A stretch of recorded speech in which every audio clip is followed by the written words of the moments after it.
This joy that I have, the world didn't give it to me. Oh, this joy that I have, the world didn't give it to me. Don't you know that this joy that I have, the world didn't give it to me. Oh, I said the world didn't give it, the world can't take it away. Oh, this strength that I have, this strength that I have, this strength that I have. Oh yeah, now the world didn't give it to me. World didn't give it to me. This strength that I have. Oh yeah, the world didn't give it to me. The world didn't give it to me. This strength that I have. Oh yeah, the world didn't give it to me. Oh, I said the world didn't give it. The world can't take it away. Oh, this love that I have. This love that I have. Oh yeah, now the world didn't give it to me. The world didn't give it to me. This love that I have. Oh yeah, the world didn't give it to me. Don't you know that this love that I have, yeah, the world didn't give it to me. Singing, the world didn't give it, the world can't take it away. Oh, this pride that I have, this pride that I have, this pride that I have. Oh yeah, now the world didn't give it to me. The world didn't give it to me. This pride that I have, I said the world didn't give it to me. Don't you know that this pride that I have, yeah, the world didn't give it to me. Oh, I said the world didn't give it, the world can't take it away. All this peace that I have, oh, yeah. The world didn't give it to me. The world didn't give me my peace that I have. Oh yeah, now the world didn't give it to me. Won't you sing about peace? This peace that I have. Oh yeah, now the world didn't give it to me. I said the world didn't give it, the world can't take it away. All this joy that I have, this joy that I have, this joy that I have. Oh yeah, now the world didn't give it to me. The world didn't give it to me. This joy that I have. I said the world didn't give it to me. Don't you know that this joy that I have, the world didn't give it to me. Oh, I said the world didn't give it, the world can't take it away. The world didn't give it and the world can't take it away. The world didn't give it, the world can't take it away. The world didn't give it and the world can't take it away. The world didn't give it, the world can't take it away. The world didn't give it and the world can't take it away. The world didn't give it, the world can't take it away.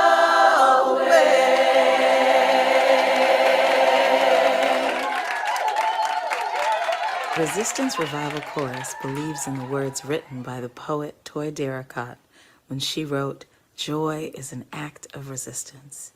We believe in the words of Mr. Harry Belafonte, who said, "When the movement is strong, the music is strong." We sing to revive the hearts of those who fight for social justice, and we sing together for freedom.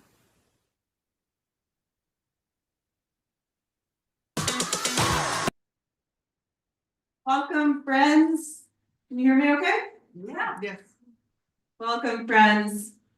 My name is Frances Kramer, and I'm the Director of Education here at Pendle Hill, and it is my great pleasure to host tonight's Pendle Hill First Monday Lecture, located here on Lenape land on what is now known as Philadelphia, Pennsylvania. As many of you know, since 1930, Pendle Hill has been an experiment in spiritual learning community. And we are so lucky today to be welcoming a new resident student class for the first Monday night lecture of their spring term, which is a real joy, continuing this legacy of learning that has been happening here for almost 95 years. We welcome our students and our scholars and our residents and our teachers and our visitors and the friends around the world who are joining us tonight and those who are watching this recording stretching into the future. Welcome. Before I say a little more about our program tonight, I wanted to go over a few brief tech aspects. I'm joined tonight by Pendle Hill staff, including Maddie Rose and Lucas Meyer-Lee, assisting with tech. Thank you so much. If you have technical difficulties or questions tonight for friends on Zoom, please message Pendle Hill Tech Support and they'll do their best to support you. A few other notes. You may have noticed that we are live streaming this video to our YouTube channel, Pendle Hill USA. Only those speaking will be live streamed. In the coming days, we will send out a link to the recording along with the resources from tonight. We've enabled live transcription, so you are able to access closed captioning.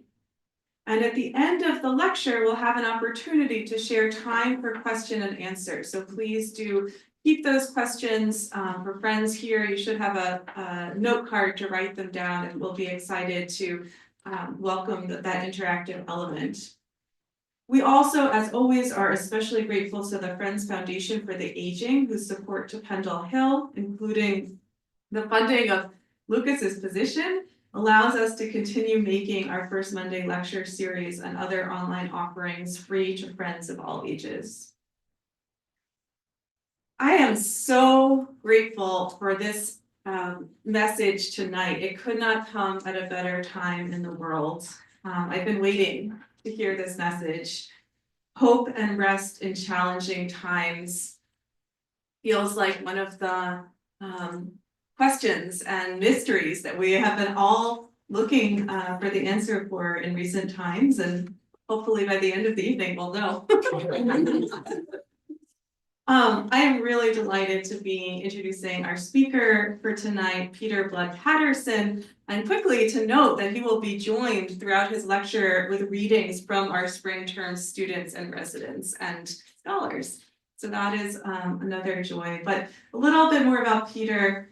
Peter Blood Patterson has spent a diverse life as an activist, teacher of Quakerism, advanced practice nurse, family therapist, and promoter of communal singing among friends and around the world. He was mentored by and received spiritual direction from Bill Tabor and Parker Palmer here at Pendle Hill, and he has led Quakerism courses, workshops, and retreats for meetings and retreat centers around the world. Peter's ministry of teaching and writing about Quakerism is currently under the care of Mount Toby Friends Meeting in New England Yearly Meeting. Working in close collaboration with a number of leading Quaker historians and writers, he is the primary curator of the online library inwardlight.org, which has already provided free access to hundreds of Quaker pamphlets, books, and talks, stretching from the beginning of Quakerism to the present day. He has received grants from NEOIM's Legacy Gift Fund and Obadiah Brown's Benevolent Fund to develop adult Quakerism courses and the Inward Light Library. Peter is a frequent contributor to Friends Journal, most recently with his article, "We Are All Held in Love, Reflections on Holding the Light." During his residency here as a 2025 Kenneth L. Carroll Scholar at Pendle Hill, Peter will build on his long-term belief that faith-based work of social transformation represents a form of prophecy. He will explore ways friends today can play an important role in helping create the kingdom of heaven on earth, springing from God's vision of a new creation here among us today. Friends, we will settle back now into silence, and I will invite Peter to deliver his message from the silence.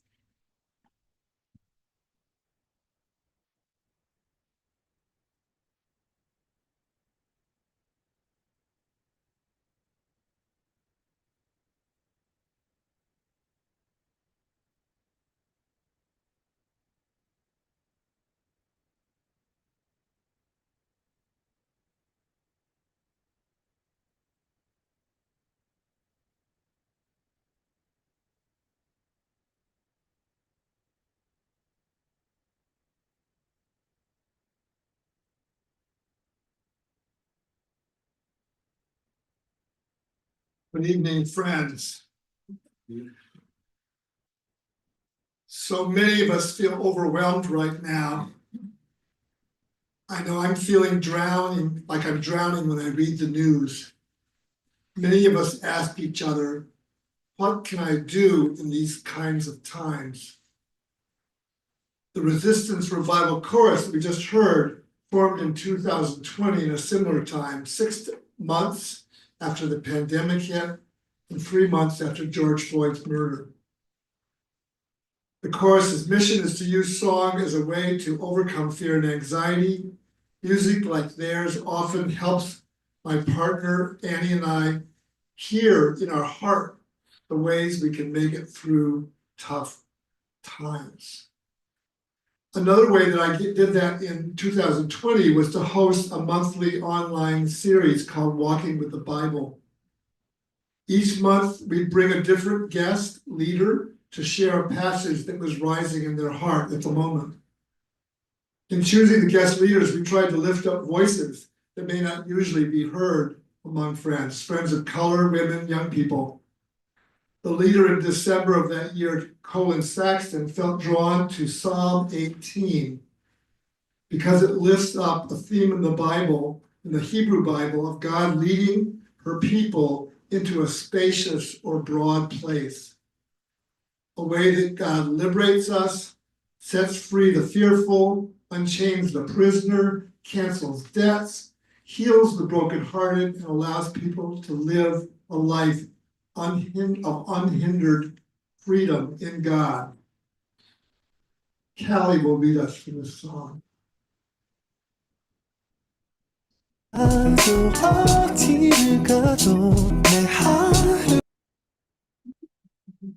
song. God is my rock, my fortress, and my deliverer. My rock in whom I take refuge, my shield and horn of my salvation, my stronghold.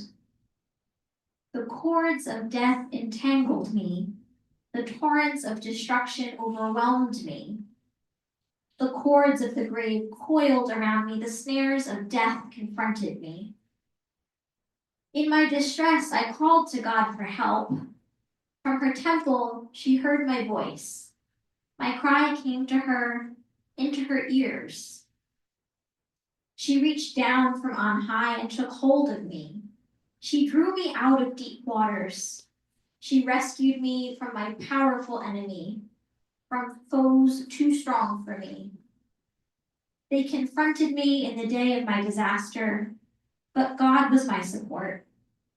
She brought me out into a spacious place, rescued me, because she delighted in me.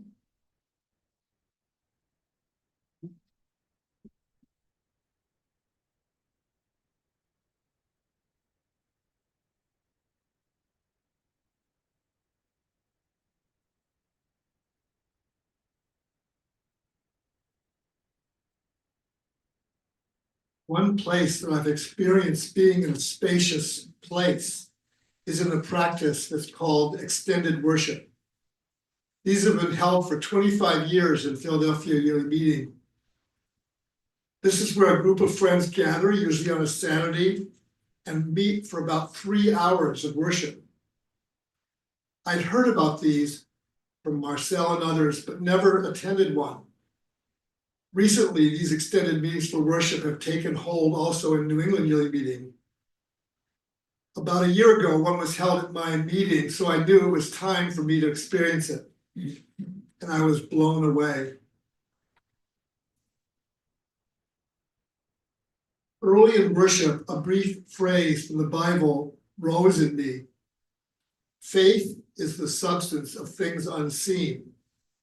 That was all.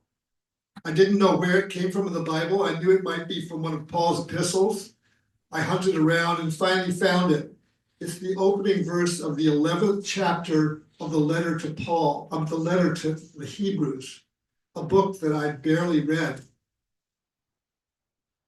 It goes on and says, by faith, we understand that the worlds were prepared by the word of God, so that what is seen was made from things not visible. And then, by faith, Abraham obeyed when he was called to set out for a place. He set out not knowing where he was going. for he looked forward to a city that has foundations, whose architect and builder is God. It says that that kind of faith requires not only believing that God exists, but that she's the kind of God who cares enough to respond to those who seek her. Chapter 11 ends with something I really liked. It says in the Message translation, not one of these people, even though their lives of faith were exemplary, got their hands on what was promised. God had a better plan for us, that their faith, those people that were being talked about, and our faith would come together to make one complete whole. Their faith, their lives of faith, not complete apart from our own. This chapter has a long list of people, patriarchs, and prophets, lots of people I'd never heard of. All of them were men except for Abraham's wife, Sarah. I don't really relate to a lot of those people in Hebrews 11, so I thought I'd share my own list of some people who lived in hope, who walked towards a place that God had prepared for them, even though they never got there, never saw the end point they were heading towards, and had no way of knowing what the outcome would be of their acts of faithfulness. Jesus felt called to go to Jerusalem on Passover. His disciple urged him, begged him not to go. They said if he went to Jerusalem, he'd be killed, and they were right. Jesus' response, though, was, "Get thee behind me, Satan." Many Christians believe that Jesus knew all along how things were going to turn out. But when he cried out on the cross, "My God, why have you forsaken me?" kind of suggests maybe he didn't. I believe he acted in hope and faith without knowing for certain what would be the outcome. Francis of Assisi was raised into privilege. His father was a wealthy silk merchant who expected him to wear rich clothes and follow him into his business. At a turning point in his life, Francis stripped off his fancy clothes and handed them to his father. He felt called to rebuild a ruined church, live in poverty, and serve the poor and the lepers. In 1658, the Quaker traveling minister Mary Fisher felt led with a group of friends to meet with the Sultan of the Ottoman Empire in the Balkans, where Christians and Muslims were at war. The English ambassador to Italy thought they were crazy. He tried to trick them and put them on a ship that was going the wrong way. But she talked the captain into letting her off on the shore. She walked alone across the Balkans till she reached the place where the Sultan was camped out on a battlefield. Somehow she persuaded the Grand Vizier, I don't know if I'm pronouncing that right, to give her an audience with the Sultan. They had a long conversation about God, and she said afterwards that he had a tender spirit. She lived in hope, having no idea of the outcome. Another early friend, Mary Dyer, kept walking back to Boston to testify to truth, even after she was banished on pain of death and two of her Quaker friends were hung. She said that she felt in a place of deep joy and peace as the time of her execution approached. They had to gag her to keep her from preaching or singing as she was led to the gallows. She had no way of knowing that her act of faith would help lead to an act that ended religious persecution in England 28 years later. Dorothy Day, the co-founder of the Catholic worker movement, started houses of hospitality in poor neighborhoods, feeding the hungry clothing those without clothes, providing a home for the homeless, having no idea how those actions might eventually lead towards an end to hunger or homelessness.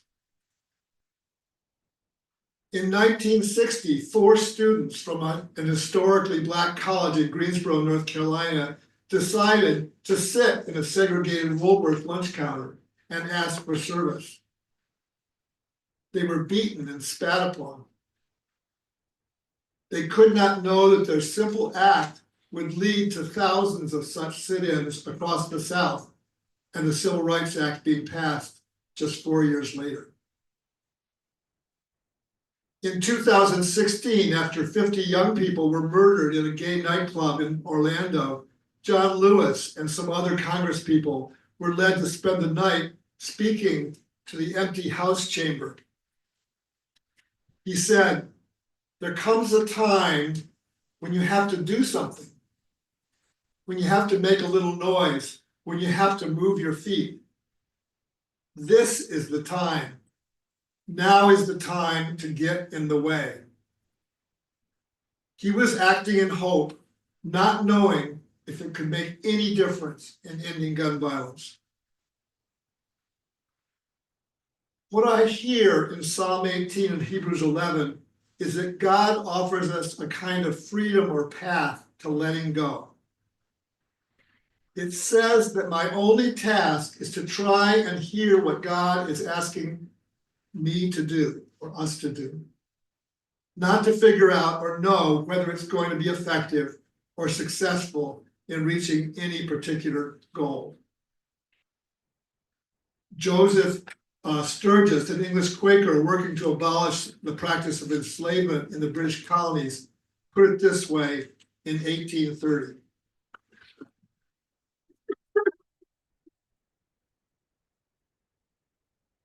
When Christians are convinced that the principle upon which they act is correct, I believe it does not become them to examine too closely the probability of success, but rather to act in the assurance that if they faithfully do their part, as much success will attend their efforts as is consistent with the will of that divine leader under whose banner they are enlisted.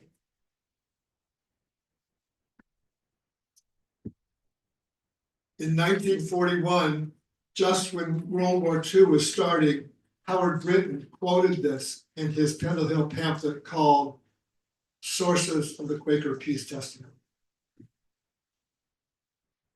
What I hear God saying to me is, I, God, have a place that I am longing for you to go. You, plural, not singular. It's a place that I'm designing and building. You can't expect to get there in your lifetime. But if you listen to me, I can tell you the way to go that will bring you, and perhaps the world, closer to that place, maybe long after you're gone. Okay, I'm gonna take a breath now. The first part of this talk has been fairly easy for me. That is describing the path that I believe God is offering us. Yet, like many of us, I've had tremendous difficulty receiving this gift of a spacious place.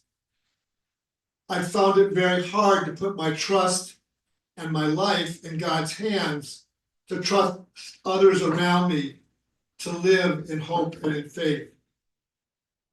It's not easy for me to talk about being broken, being wounded, about the barriers to my letting go and living in faith and hope, but I want to try. I've been reading this week a wonderful book called To Be Broken and Tender by Marjorie Post Abbott. I just read a passage which she called Turning Again.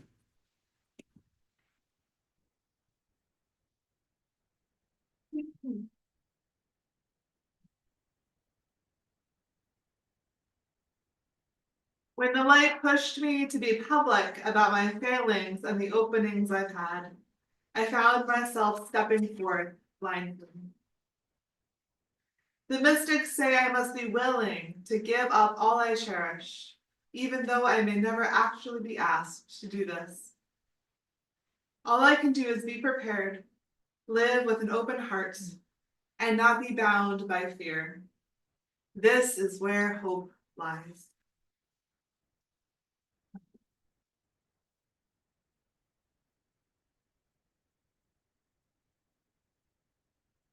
My beloved partner of 45 years, Annie, has been urging me to tell my own story in this lecture, even if it's hard. She said, right now more than ever, people need to hear white men talking vulnerably about their own wounds. Something happened this week which confirmed for me the rightness of what Annie's been saying. During Pendle Hill's morning worship a few days ago, I felt led to speak about how if I open myself to all the pain, suffering, and injustice and violence in the world right now, it breaks my heart. But if we don't open our ears and hearts to the truth of that suffering around us, our hearts will turn to stone. Ken Jacobson, who often comes to the morning worship here on Zoom, heard my message and sent me a reflection that had been given to him 2 weeks earlier, which he called Deliver Us from Evil. Ken gave me permission to share it with you tonight. In my dream, a time of great tribulation and suffering lies ahead. As men at war with themselves inflict the world with their wars, as inwardly wounded strong men seem to overtake us, driving away the very healing power from within that can save them, save us, that can turn us to the holy communal labor of love again, that we will need to draw deeply on. We will need to draw deeply on this healing power now from you, Creator, in your creation, in your Christ, and in the guiding spirit within. O Creator, lead us not into temptation, but deliver us from evil. Lead us not into the temptation of paralysis or despair in the face of such evil. O reach and heal our wounding men. Reach us all, men, women, children, our earth, all creatures of this beautiful shared creation. Touch us and teach us to turn ever more deeply to your infinitely present healing flow of love. So why is this so darn hard for me and for men?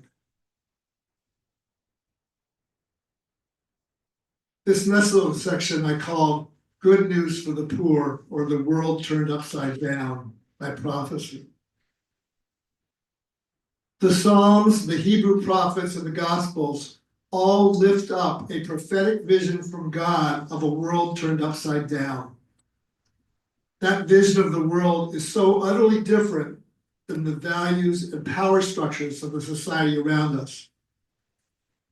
The first thing that Jesus does when he embarks upon his ministry as a prophet is to open up the scroll of Isaiah in the synagogue at Nazareth and read.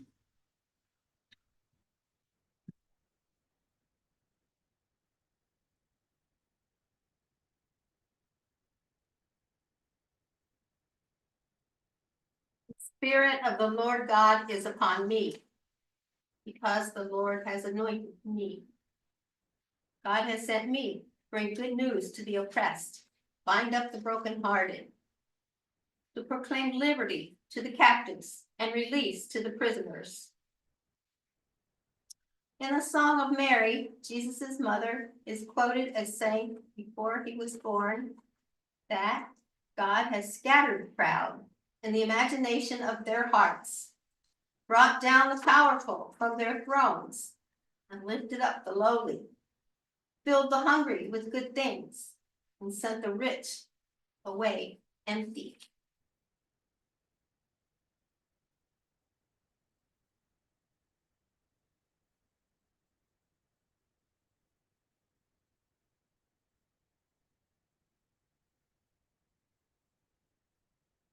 There's two versions of the Beatitudes in the Bible. In the Matthew 5 version of the Beatitudes, Jesus says that the poor in spirit, the meek, those that mourn, and peacemakers will be blessed. But in the Luke version, the message is much more stark. He says that the poor, not the poor in spirit, the hungry, those who weep, and those who are excluded or reviled will be blessed. That is the message that true prophets, he says, bring to the world. But he follows this by saying, woe to the rich, woe to you who have plenty of food, woe to those who laugh and are spoken well of, for that is who the false prophets serve. I think it's too easy to think that this warning is only to the billionaires sitting in the front rows of the recent inauguration and to the false prophets who serve them. The Hebrew prophets and Jesus' message speak to all of us who are privileged in this hierarchical planet-wide system that some of us call empire. This is a revolutionary message, not only about economic injustice, but also about inward patterns of domination, hubris, and hard-heartedness that can permeate all relationships. I believe that God has a prophetic word for each person in this world, a way that God brings us into that broad and spacious place. But I believe that that word is not the same for everyone. Perhaps it's spoken to each of us in a word that is adapted to our unique spiritual journey, life circumstances, and the place and empire where each of us lives. Is it perhaps a different word for men than women, for blacks than whites, for straight and cisgender people than those who are queer, for those that are highly educated and less educated, those who are given power and voice by empire, and those who are denied power and a voice? I can't claim to understand or talk about what that word is to marginalized people. Because I was born into privilege, I can at least try to talk about the word that I feel God is giving to me in this time and place as an older white cis man who is given enormous privileges in the oppressive empire we live in. I've been trying to find out why it seems so hard for people like me to let go and let God, to listen to others, to follow them, to let them lead. And he keeps saying, write and talk about yourself and your own journey. Don't hide behind ideas and the like. She says that in this time of great wounding, there's a way in which hearing a white cisgendered man like me talk vulnerably about my journey with brokenness might be helpful to some to hear. So I'll trust her advice. My father's father came from a long line of hardworking farmers and railroad men living in northern New England. My father never told me anything about his father's father, but his younger brother told me a lot about him. He said my grandfather was overworked by his father in high school to the point of injuring his back, and so he was in pain all the rest of his life. When my grandfather wanted to go to medical school, his father did everything he could to talk him out of it because he felt needed on the farm. My grandfather never forgave his father for these harms. My uncle said he would go visit him once a year for an hour where they would mutter at each other angrily. My grandfather, after he was governor of New Hampshire, eventually had his parents committed to the state hospital in Concord and never visited them.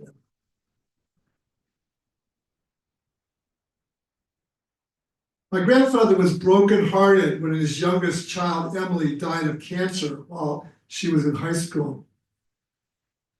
He was unable to feel and work through his grief for her. Instead, for the rest of his life, he told my grandmother never to play classical music, although she loved it deeply, because it reminded him of Emily and it would make him cry. He always sounded to me gruff and unfeeling toward my grandmother, muttering to her, perhaps like he did to my great-grandfather. But when my grandmother died, he was filled with such remorse that he had not showed her how much he loved her, that my uncle says he spent a year weeping, and then he died essentially of a broken, wounded heart. My grandfather was wounded in his inability to heal the breach with his father and the grief for his daughter, and it wounded him his whole life. In a way, maybe he became one of those wounding men. My own father, Robert Blood Jr., was a first-generation Quaker, introduced to Quakerism by Douglas Steere, who often traveled to college campuses during the years leading up to World War II. When Pearl Harbor hit, all of my father's non-Quaker pacifist friends from the student Christian movement abandoned their pacifism, and so he became a friend. Not all of them, but a lot of them. I was born in Oskaloosa, Iowa, when my dad got his first teaching job at William Penn College, where Cecil Hinshaw was president. Cecil had a vision of making the small Quaker college a holy experiment, a peace university out of the ashes of World War II. Idealistic young Quakers, including Bill and Fran Tabor, flocked there to join in this experiment. But Oskaloosa couldn't cope with black and white students holding hands on Main Street. My dad had hoped he'd spend his whole life teaching there. He was brokenhearted when Cecil was forced to resign. Dad was passionate about building up the Society of Friends in the 50s and 60s. He devoted himself to Ann Arbor Friends Meeting, the Advanced Committee of FGC, helping create Lake Erie Meeting. Spent 4 years here at Pendle Hill on the staff. As a sociologist of marriage and family and as a Quaker, he taught his students to have an egalitarian major marriage, and he valued civil rights and feminism in words. However, he continued the theme of brokenness that was passed down to me. He was unable to recognize how deeply patriarchy was ingrained in his thinking and way of life. Though lots of people respected him for his Quaker work, my mother told me how angry some of the friends he worked with on committees and projects would get with him for pushing too hard for his own viewpoints and for feeling that the right decisions about what were the right decisions for the group to take. He had enormous difficulty recognizing how others felt about him. This is something I struggled with for years. He was very hard on my brothers when they didn't do well academically, and was deeply critical of his sons for smoking, drinking, or gaining weight. My closest brother and I agree that even though he was an ethical person in many ways, he was not a very compassionate one. I learned too many patriarchal patterns and behaviors and other difficult things from him. I've been driven, like him, to get good grades and value academic success. I would say overvalue it. I've often been unconsciously entitled to push for my own viewpoints on projects. I've had a hard time listening deeply to others, giving them the space to lead and recognizing the ways in which I've disempowered others, or pushed them away. Brokenness passed on and supported by our own patriarchal system. Why has this understanding been so hard to unlearn? I learned from my father that if I cared passionately about something, it was my job to make sure that the groups that I was working with did the things that I believed were, quote unquote, the right ways for the group to work. I've been trying to take a deep dive into facing the truth of my own woundedness, to do what Ken was hearing in his dream, to allow God to heal the broken places in me. My partner says, go early. When I was a year and a half old, my parents took me to an eye doctor since it seemed I was favoring one eye. The doctor told them that I had lazy eye and they must patch my favorite eye to enable the lazy eye to get stronger. When I would keep pulling the eye patch off, I was only 18 months old. The doctor told them to put splints on my arms to prevent me from doing this. My parents worried that perhaps they were wrong and asked my grandfather if they should get a second opinion. He said no, they should trust the doctor. 18 months later, they did take me to another better trained doctor who immediately said that I did not have lazy eye. I was blind in that eye and it could never be strengthened.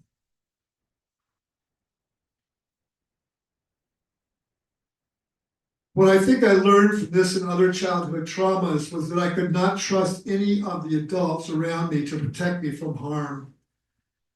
I had to take charge and stop harm from happening. Perhaps this contributed to the wounds that I handed down from my father. Now I'm working on these issues in therapy. Most surprising to me have been the sessions I've done with my 3 younger brothers. They've shown great tenderness and self-reflection in working to untangle these wounds with me.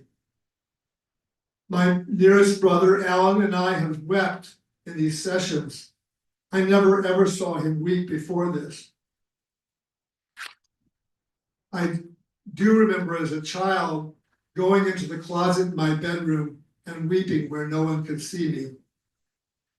Now I can weep, although not easily, with others. I've done worthwhile things in my life and accomplished a lot of things that have been of value. But I've also learned over the years that I've learned a way of living and being that's built upon a lack of trust in others' ideas and capacities. I've often assumed that things could only be accomplished if I did them myself. This not only exhausted me, but has undermined others' sense of being valued and respected. And I've learned painfully that I have often lived in ways that are in contradiction to my own values about justice and compassion for others. I've been working really hard for many decades to unlearn these ingrained patterns of pushiness and decision-making and entitlement to take the lead or be heard. But I've gotten stuck and then stuck again. I long to learn how to be humbler, to allow others to speak and lead, to let go of control and entitlement and the need to be right. Will the spaciousness spoken to God, spoken of in that psalm, God's accompaniment, Spirit's offerings, help me to continue living and working this into being? I want to share with you some words that James Naylor wrote while he was in prison for blasphemy that I feel really speak to this struggle. They speak to me powerfully about the path of abandoning power and privilege and all the hallmarks that go along with it.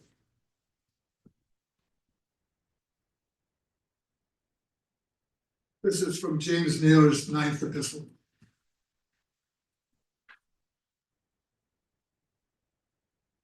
Thank you, Peter, for that sharing.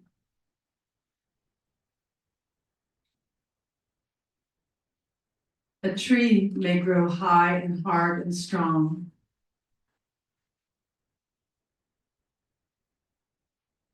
Get above the poor, above the innocent, and out of the feeling of the sufferer, the man of sorrows, and where he is. The purpose of this growth is not in pure rest. For the higher anyone grows, the more doth wither and die in them. That which is soft and tender and melting, which makes one a true lamb, is the true fold for lambs. Where the lions must lie down in the end, if they come to rest.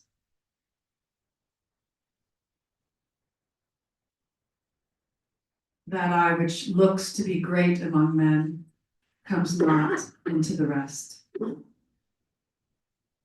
but hath strife in the mind,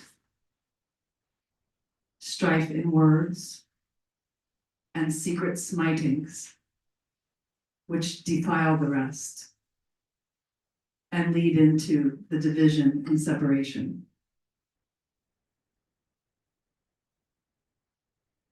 But the little child leads into the rest. And that which is lowly gives the entrance.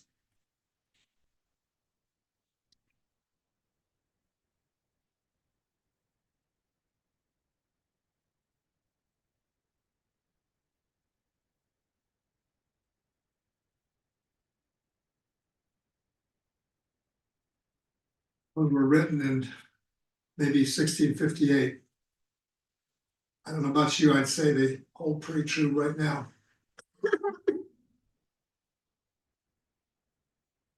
I found new meaning in the passage in Hebrews 11 after the November election.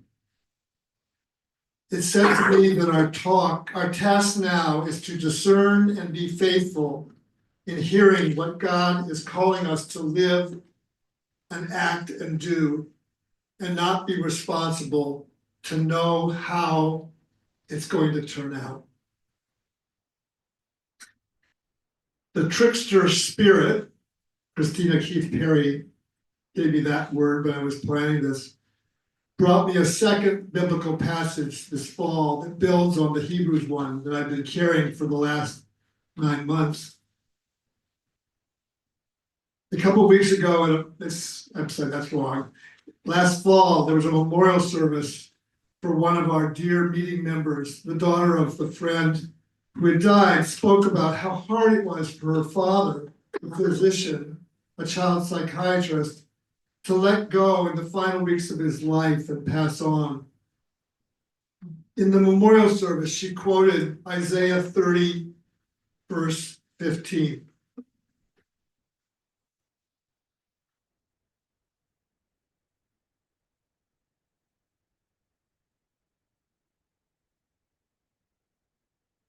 The Holy One of Israel says, in repentance and rest is your salvation.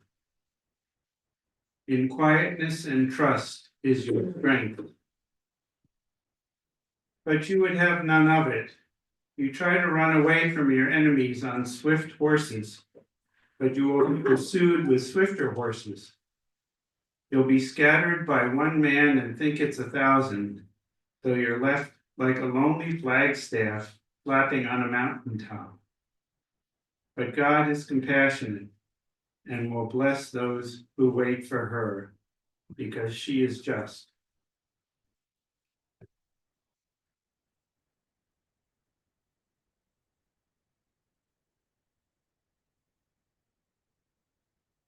In the country at large, the election results have brought on a season of doubt, recrimination, blame, fear, anger, disappointment, and discord.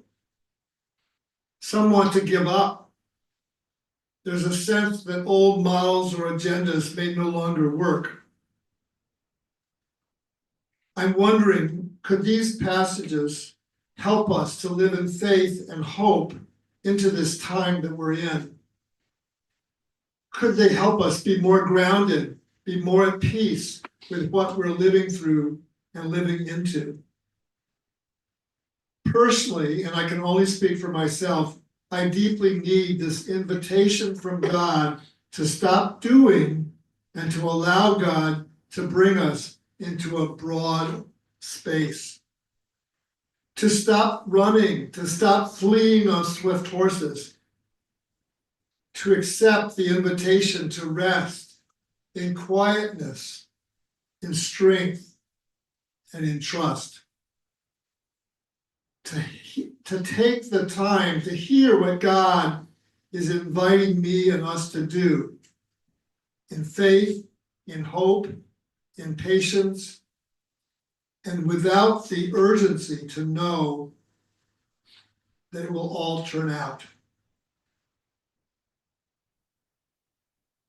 Psalm 116 says, "The Lord protects the simple. When I was brought low, he saved me. Return, O my soul, to your rest, for the Lord has dealt bountifully with you."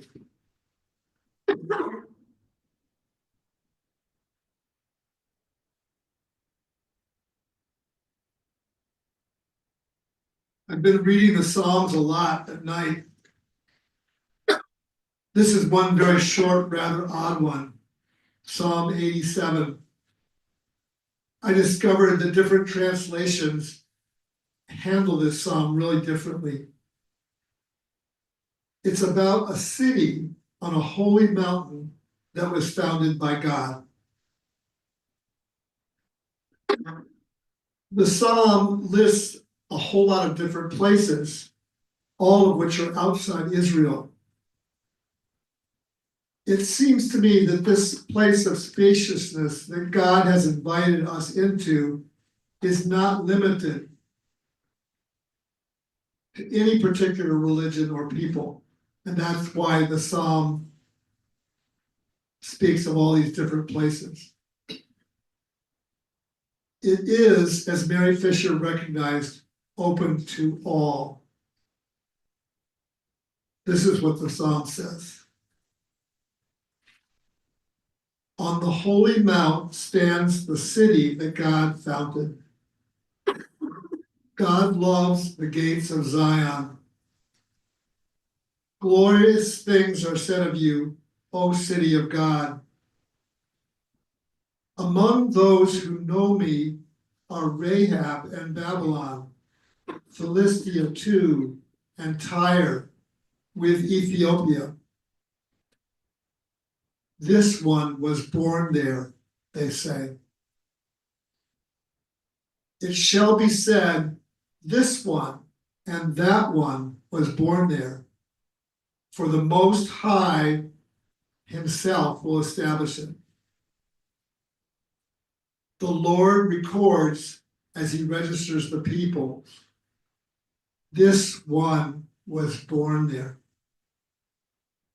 Singers and dancers alike say, all my springs are in you.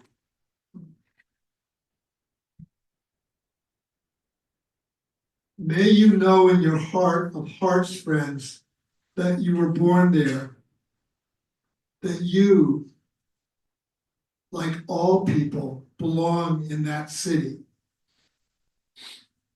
that all our springs are there in the love that is at the heart of all. I want to close with an amazing song that was written by two English Quakers. It's the most special song I've ever heard about expectant waiting worship, about waiting on God in silence and in stillness. But I think this song is also about how we are called into silence, into expectant waiting for guidance, and into rest, in this time of violence, fear, and injustice. May you rest well.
Peter, thank you so much. I know I needed to hear that. Friends, as you are led, this is the moment where we invite you to write questions. For friends online, you can send them to Q&A. And friends here in the barn, you can write them on the index cards. If anyone needs an index card, does anyone need an index card? Looks like everyone has them. So this is, an opportunity to ask questions that will clarify what you've heard, or questions that seek to learn more about something that has been shared. And I would like to start with an initial one as we're collecting something we ask many of our podcast guests and speakers here as we think about experiential learning, is thinking about are there practices that you found that help you move towards this orientation, towards hope, towards rest, towards loneliness and release?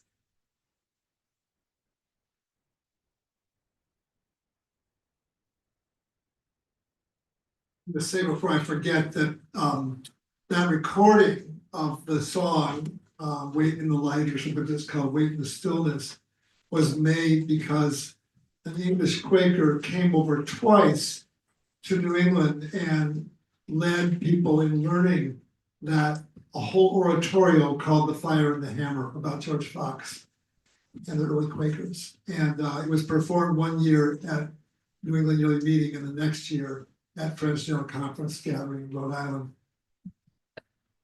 Quite an experience. Practices. Well, I think that to me, one of the most important practices is to engage in discernment and action with others springing from your life in God. Because as we learn to listen deeply to what we're being invited into in the moment,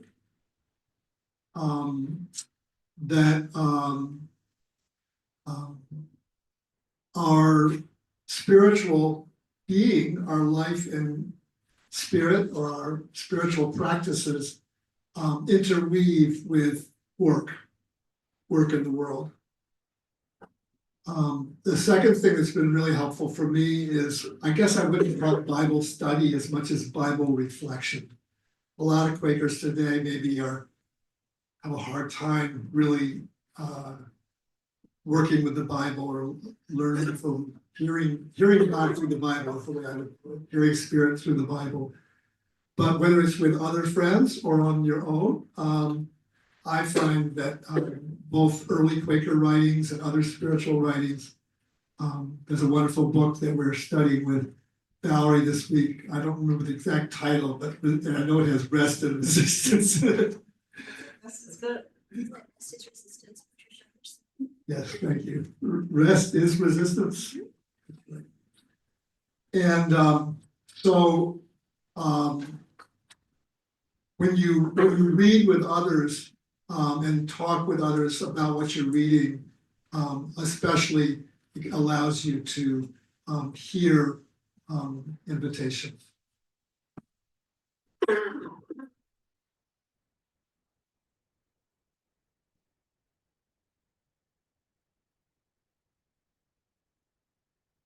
We have a question online. Peter, have you heard the voice yourself? If so, what did it say? And where were you when it happened?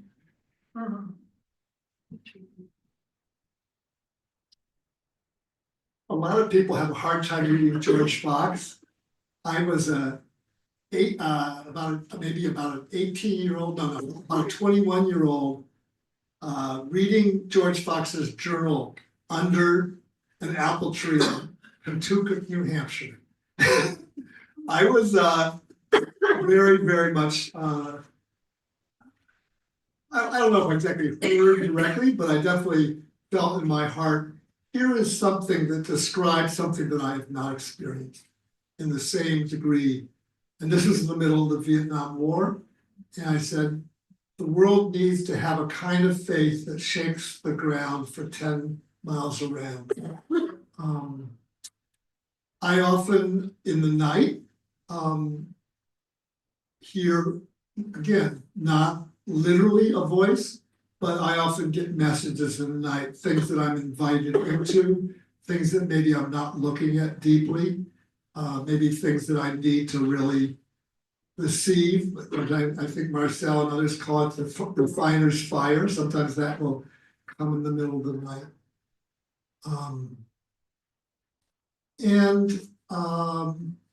I guess those are the things I'll share.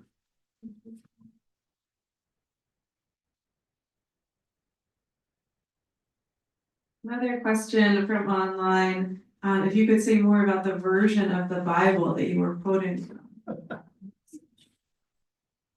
Well, I was not, I like to, like a lot of friends, like to wander around on different versions. I was mostly today using Revised Standard Version, New Revised Standard Version, which is better than the other translations on gender, except not really about God. I was using my own versions in some cases where I changed the genders, as you could probably tell. I've been reading an incredible version the last few months. It's just the Psalms. It's called Psalms for Praying.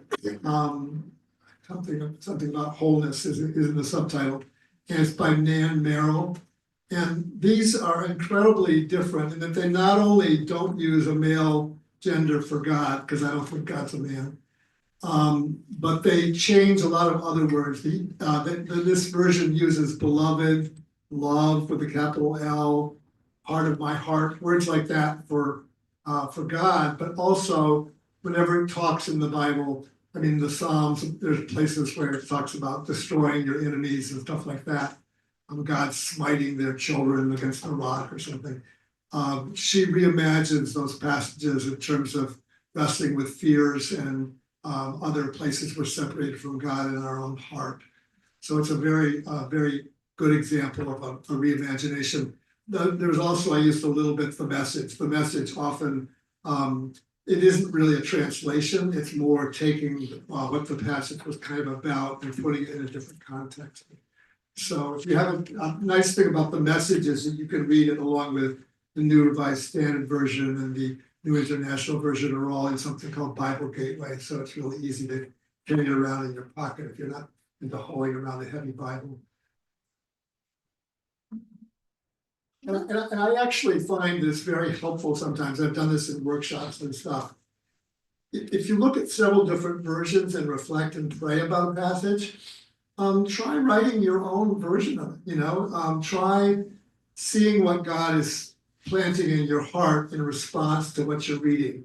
And if some of the words don't land easily, you can pray about whether that's because you're resisting something that you need to hear, or whether perhaps it's important to say it kind of in a new way or a fresh way. I did try to do that a little bit with some of the ways I reread things today. The board, I don't want to miss someone's card. Please don't be shy. Your questions are gifts. I'm really glad that you said that, Peter, about rewriting prayers, because Paul Buckley's most recent Pendle Hill pamphlet is actually exactly that, rewriting the Lord's Prayer, inviting friends to rewrite the Lord's Prayer. So it seems like a really powerful practice that I'm grateful you're inviting us into. I was actually surprised that you didn't mention in practices music. And so I was curious if you could say a bit more. I really was so grateful that you opened with music and closed with music. And I think I was noticing how that shifted the tone and the experience of being here. I'd love to hear more. It's such an important part of your life. So as many of you probably know already, Annie and I have had a kind of a ministry of music for many, many decades together. And I think music has the capacity to reach into our hearts in ways sometimes words cannot. It goes up and down our being, to our heart, to our mind, and even other parts of us. And when you sing with other people, there's a Pendle Hill choir that's just recently starting another iteration of it. When you sing with other people, you have even like when we sang that, I was there with Annie when we were singing that song that we just heard of from the two English Quakers. And when you're singing with other people, you even have a kind of a bonding of hearts that is beyond when you just listen to music or sing on your own. I also find that I find YouTube simply amazing. I don't like a lot of things on the internet today, but to be able to hear people writing songs or reinterpreting songs like that Resistance Revival Choir. If you go on YouTube, you can go to the Resistance Revival Chorus channel and hear lots and lots of songs that they're singing for the moment to change people's hearts and transform them. And I'll frequently just send an email to a friend with something I've just discovered, a new song or a new way of singing a song. I'll kind of give a plug in that my wife and I's our music website, which is riseupsinging.org, has something called the Music Box, which has literally many thousands of songs in it. And even songs that aren't in our songbooks when we find new songs, we put them in there and we make, they're not in our songbooks, we put the lyrics in too and the guitar chords. And you can just look on subjects, songs about peace, songs about racial justice, songs about hope, songs for people who are coming to the end of life and that kind of thing. So I think music has ways of speaking to us. And this stuff that came from England is from an English group called the Leaveners, which has been a ministry of the arts of music, which has been greatly helpful for English Quakers.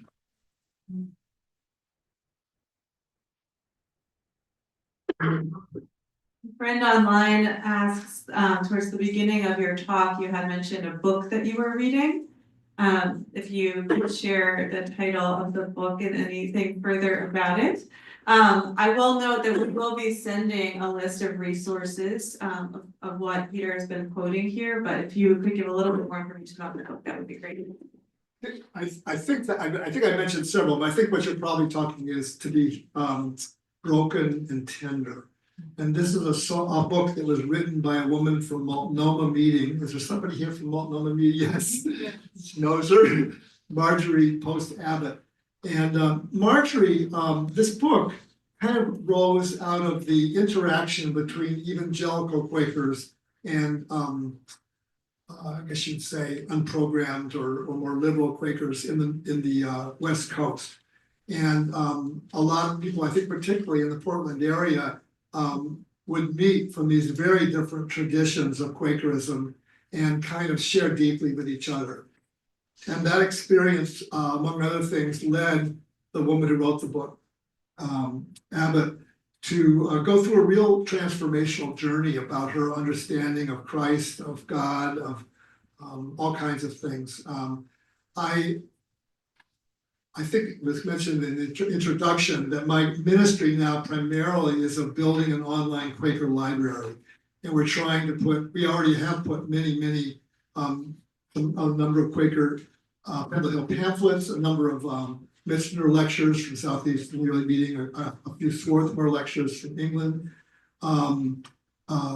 old, wider Quaker fellowship pamphlets, and even books like the book that we're going to be partly working with soon here at Pendle Hill called Primitive Quakerism Revived. A lot of books and pamphlets are now available online, so that if you're doing a study group or a course or something like that, you may be able to just send it out without having to, not that we don't like supporting the Pendle Hill Publications Department and the bookstore and so on, but sometimes it's really handy to be able to get people together quickly, even to reflect on a particular piece of writing. And Marjorie Post Abbott, who wrote that book, would be it was published by the Western Friend. It's a publishing group on the West Coast. The editor of it said to Marjorie a few days ago, I hope you'll let Peter put this in his library, because I think that people will maybe be able to read it more widely. And it may even lead to more sales, because when people read it, they'll want a copy for themselves. So that book may be on the library soon, I hope. And we're even working with the grandchildren of Thomas Kelly, who would like to have us be able to put his book, Testament of Devotion. We already have a bunch of writings by Thomas Kelly on there, but that book we don't yet have permission for. But they wrote to the publisher and said, please, we want this book to be available widely to all. So I think that answered that question. Yeah. Yeah, and it really is an incredible resource and gift that you have put together, so I'm excited for friends to be able to check that out.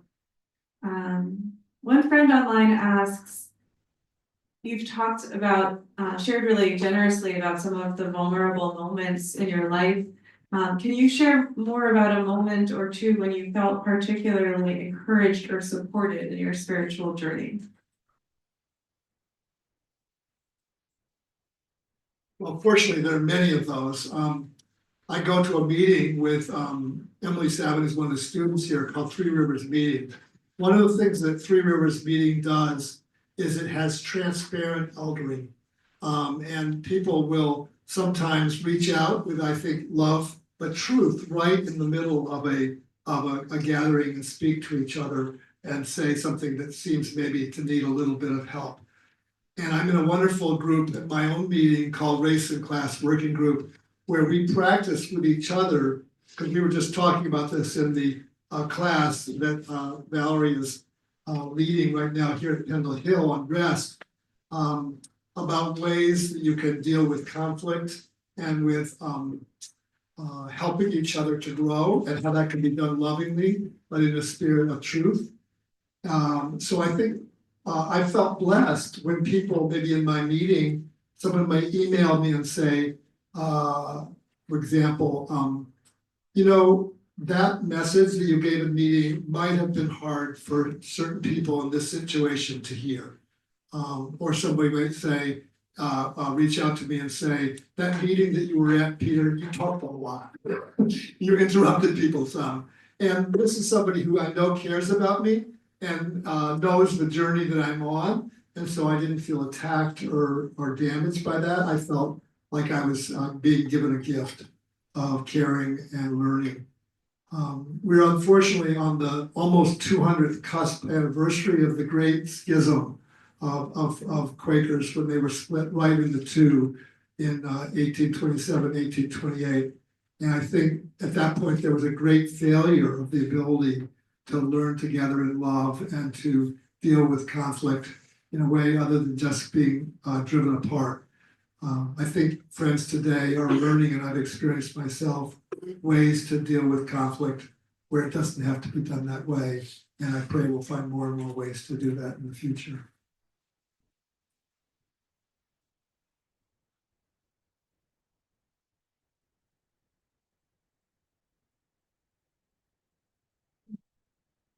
I think that we're nearing the end of our time together, and I wanted to ask a final question. I really appreciated what you just mentioned in terms of the practices of learning to be in the challenging, kind of the more challenging parts of being in community, which is in a lot of ways the fundamental syllabus of the spring term here is thinking about how are we in community together. So that is such a big part of what the students are going to be learning, and you'll be learning along with us here. And you also have a very specific project that you'll be learning and working on while you're here. And I wondered if you could share a bit about the research that you'll be doing as a scholar here. So Annie sort of took a editor's knife to my talk earlier today because she thought it would be much too long. It was only a little too long, I think. But anyway, it would have been probably way too long if she hadn't done that.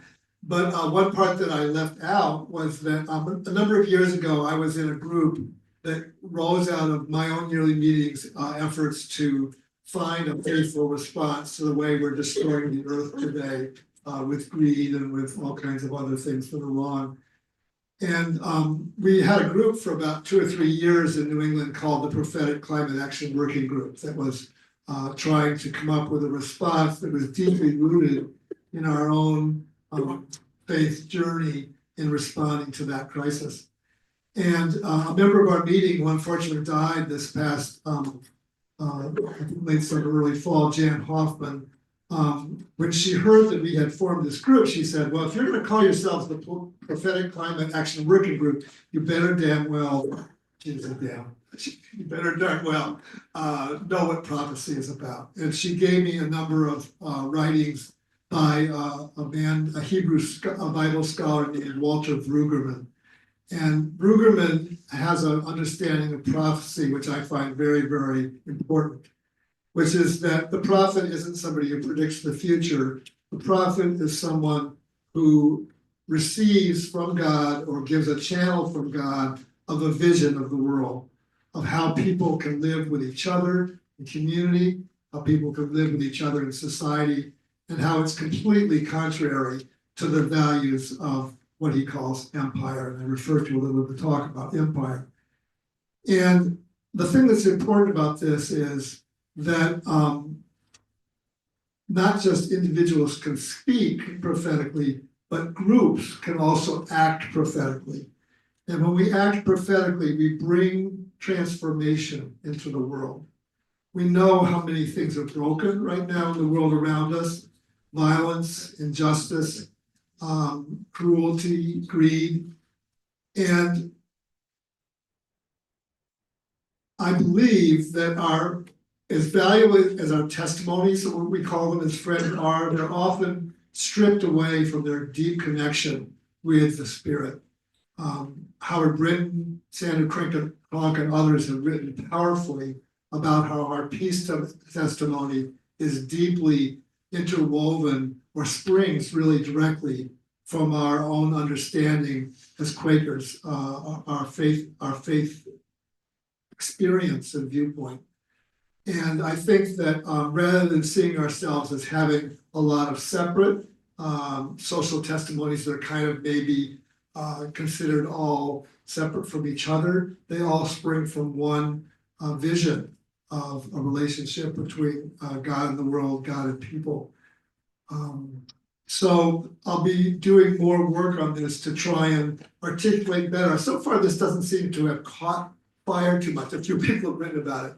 So I think maybe there's better ways to talk about it or write about it that will make more sense to Quakers.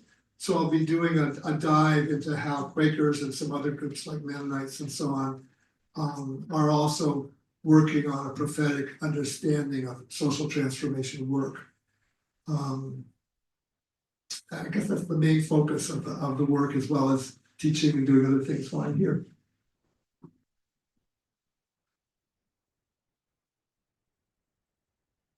Thank you so much. When I think about hope in challenging times, I find it incredibly hopeful that we are able to gather here and with friends around the world, coming together with this humility that we don't know the answers yet, but we think that coming together we can learn a little bit more.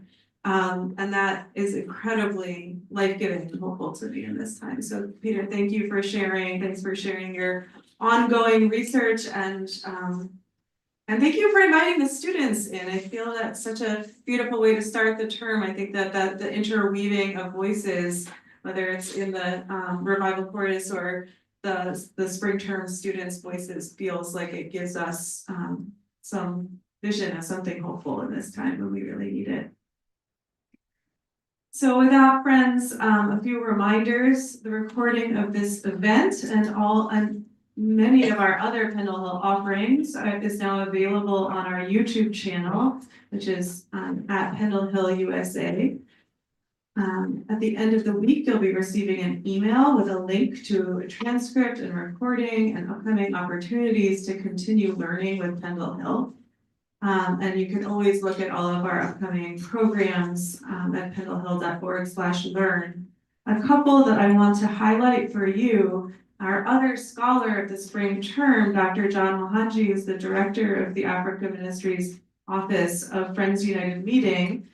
is also with us this spring, and he will be giving our April First Monday lecture on April 7th, contextualizing Quakerism to African cultural, social, and spiritual realities, which is the work that he's doing here at Pendle Hill. So really excited to continue to share the learning of these scholars with you. The spring at Pendle Hill really culminates with our Quaker Institute this year. That's May 2nd through 5th. The title and subject is Publishers of the Truth, and this year the Quaker Institute is collaborating with the Quaker Leadership Conference of Earlham to explore how Friends witness and publish the truth with integrity in an age of fractured political realities and disinformation. I think it will really be a powerful coming together of friends in relationship and another opportunity to join us in learning this spring. So with that, we have the good fortune of closing with some more music together. Thank you, friends. I'll tell you what, the music, what is this called, there's some word for after, right, it's like the benediction, I guess, it's the outro, yes. The outro. This is by a wonderful Jewish singer from Brooklyn, where my son lives, named Rena Branson. She's done some amazing songs. And this is a song that's also based on a psalm. It's based on Psalm 147, the line that says, God will heal the brokenhearted, God will bind their wounds. And if you have a few moments still online, you'll be able to hear Rena singing first in Hebrew and then in English about how God heals the brokenhearted in the world today.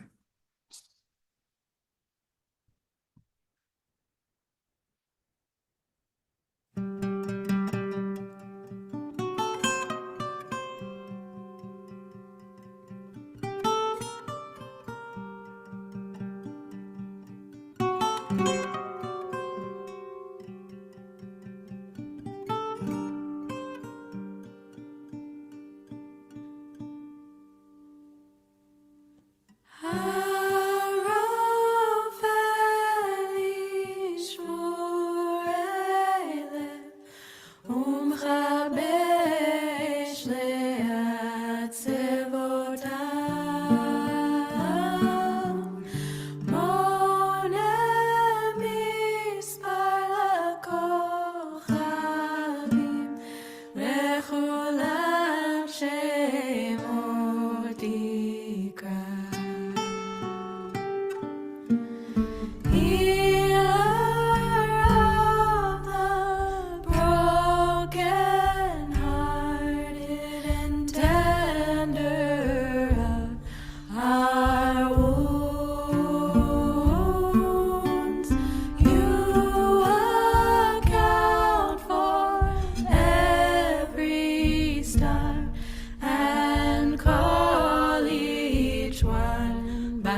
You